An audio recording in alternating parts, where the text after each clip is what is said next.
सामनाच्या अग्रलेखातून निवडणूक आयोगासह सरकारवर टीकास्त्र डागण्यात आले। लोकशाहीचे सर्व स्तंभ कोसळताना दिसतायत असं सामनामधून म्हणण्यात आले। भाजपच्या बिनविरोध निवडणूक घोटाळ्याने लोकशाही कलंकित झाली आहे। भाजपचे नातलग बिनविरोध निवडून आलेत।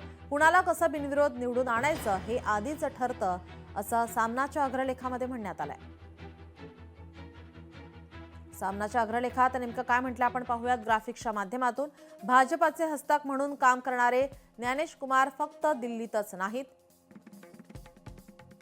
जिल्हा आणि तालुका पातळीवर देखील भाजप पुरस्कृत ज्ञानेश कुमारांचं काम सुरू आहे।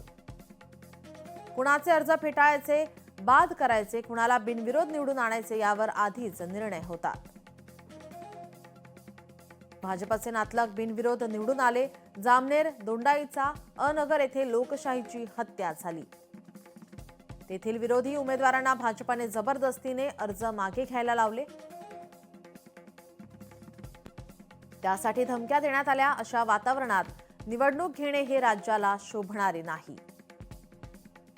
भाजपच्या बिनविरोध निवडणुकीच्या घोटाळ्याने लोकशाही पुन्हा कलंकित झाली। महाराष्ट्रासारख्या राज्यातही हे प्रकार घडत असतील तर संविधानाची येथे काय प्रतिष्ठा राहिली?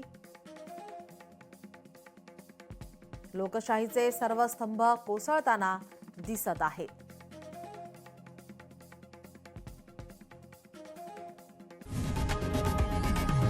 लोकशाही मराठी ऐका, पहा, जागरूक रहा।